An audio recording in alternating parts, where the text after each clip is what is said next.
एक गंभीर चिंता जताई गई है जो देश में वर्षा के वितरण में तेजी से आ रहे बदलाव और खाद्यान्न फसलों पर इसके असर से जुड़ी है। अध्ययन कहता है कि भारतीय कृषि अब भी काफ़ी हद तक मानसून पर निर्भर है।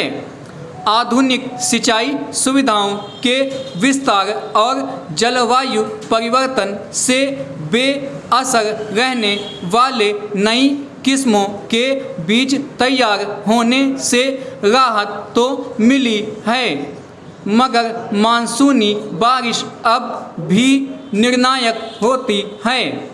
दक्षिण पश्चिम मानसून के दौरान होने वाली वर्षा खरीफ सत्र में कृषि उत्पादन के लिए बेहद ज़रूरी है। वर्षा का तरीका बदलने या सूखे जैसी स्थिति से फसल उगाने का चक्र बिगड़ जाता है और कीटों एवं पौधों से जुड़ी बीमारियों की समस्या भी बढ़ जाती है। पर्याप्त और समान वर्षा होने से कृषि उत्पादकता बढ़ जाती है। मानसून में अच्छी बारिश रबी सत्र के अनुकूल होती है।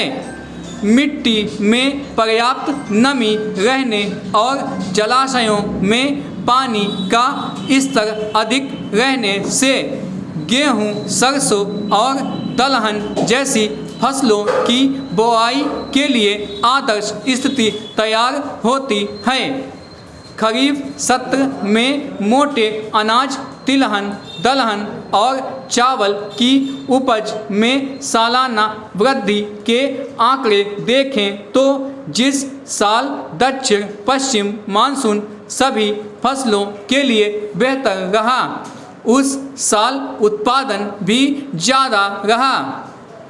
लेकिन अतिवृष्टि ने मक्के और तिलहन की उपज बिगाड़ी।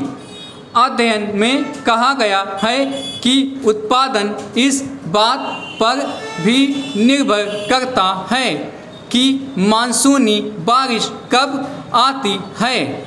उदाहरण के लिए जून और जुलाई में कम बारिश मक्का, दलहन और सोयाबीन के लिए खास तौर पर नुकसानदेह होती है, क्योंकि मिट्टी में नमी कम होने के कारण बोआई अटक जाती है और पौधों की शुरुआत बढ़वार पर भी असर पड़ता है। पैरा इसी तरह कटाई के समय अत्यधिक वर्षा से तिलहन उत्पादन घट जाता है। पिछले साल मानसून में शानदार वर्षा और सटीक ढंग रहने से चालू वित्त वर्ष में फसलों का उत्पादन बेहतर रहने की उम्मीद है।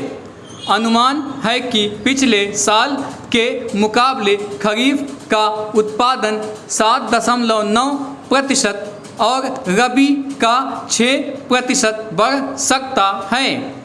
भारतीय मौसम विभाग ने 2025 के लिए मानसून के अनुमान जारी नहीं किए हैं, मगर विश्व मौसम विज्ञान संगठन का अनुमान है कि भारत में इस साल वर्षा सामान्य या इससे अधिक हो सकती है। लेकिन ध्यान रहे कि जलवायु परिवर्तन के कारण बारिश के पैटर्न में आने वाले बदलाव कृषि उत्पादन पर ज़्यादा असर डाल सकते हैं।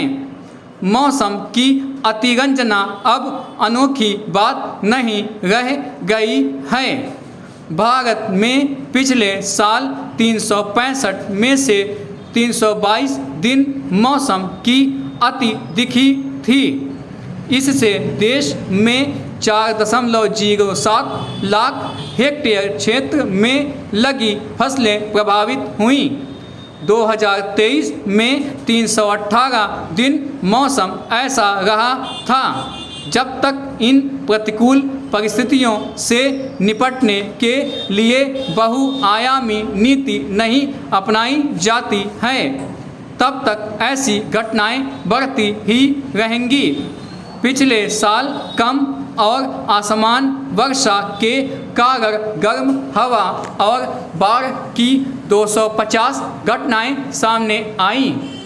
जलवायु परिवर्तन की वजह से बढ़ते तापमान और बाढ़ के कारण फसलों का उत्पादन घटने और इनमें पोषक तत्व कम होने का खतरा बढ़ता जा रहा है। बदलती परिस्थितियों को देखते हुए जलवायु के अनुकूल कृषि कार्यों की तरफ कदम बढ़ाना आवश्यक हो गया है।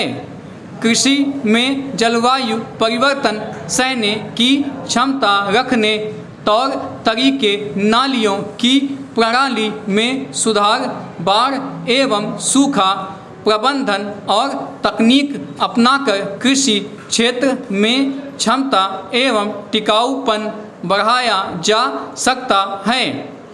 लंबे अरसे के लिए जल प्रबंधन पर भी हमें सतर्क रहना होगा। जैविक या रसायन रहित कृषि के बजाय प्राकृतिक कृषि को प्रोत्साहित करना होगा।